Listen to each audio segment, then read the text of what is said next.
Should you really pull for Kafka? This is a question I've seen floating around recently, which really surprised me since I've had my eyes on Kafka since the moment I first launched the game, and from what I've seen, I'm definitely not in the minority there. If you're anything like 90% of the Honkai Star Rail community, then you are probably down horrendously for Kafka and struggling to keep it in your pants as her banner fast approaches. So, what's with the switch from down bad Kafka worship to people wanting to skip her banner? Well, the thing is, Kafka's playstyle is definitely not for everyone, and some people may even find it boring. You see, Kafka's playstyle is focused around damage over time and break effect, a game mechanic that isn't as strong as things like permafreeze or buff the hell out of your Sela and press Q. This would probably make her a little underwhelming when compared to other damage dealers, like Sela or Yanqing.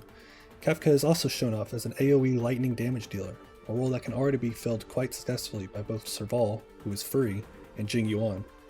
Although Kafka brings a new playstyle into this niche, it's hard to justify putting in all the resources and stellar jigs into her just for a little spice, instead of using characters you already have built. Unlike other characters that simply need any harmony character like Bronya or Ting Yun to help buff their damage, Kafka is quite limited in who she can bring with her.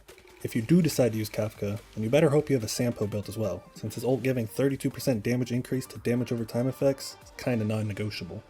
Luca, who is also coming out with Kafka, has a similar effect, so you'll want to put him on the team as well. That makes 3 whole characters that you need to obtain, level, farm, and build. It's important to note that characters like Bronya and Ting Yun are very worthwhile investments since they can be used in any team, but these 3 Nihility characters are pretty much a package deal. Either go all in or not at all. Raising characters in this game is not cheap, and even assuming you don't spend weeks chasing god relics, it'll still take weeks to raise all 3 characters' levels and traces. This gives Kafka quite the hefty price tag, and if you do decide to get her, then I recommend getting some camping gear as well, since you'll be living in the Nihility Calyx for quite a while.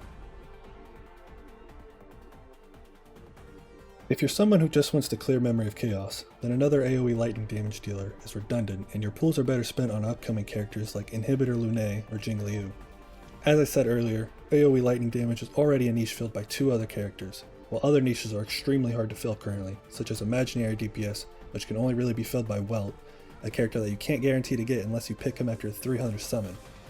Inhibitor Lunae Dan Heng is a Destruction Imaginary character, and from what we see during our playtest of him in the story, he's going to be quite the powerful character. Similar to Welt, Yanqing is the only ice damage dealer right now, and isn't guaranteed for a while either. And even then, you can only get Yanqing or Welt with the guarantee, not both. That is why characters like Inhibitor Lunae Dan Heng and Jingliu are so valuable, because if you're like me, you don't have Welt or Yanqing and desperately need something to fill those roles.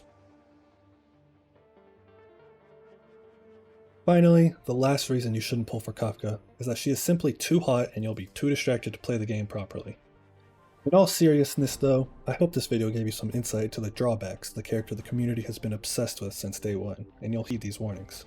Or don't, I'm just some random dude on the internet. Kafka's smoking hot, what better reason do you need than that? No matter what kind of way you play this game, if you love Kafka and want her to be on your team, by all means go for it. In my opinion, how you like a character is more important than meta, so don't overthink it. Regardless of what you think, I hope you enjoyed this video, no matter how blasphemous it may seem. Just make sure that in the end, make a choice that you won't regret. Take care, and I'll see you all later. All of you listen to me. Like and subscribe.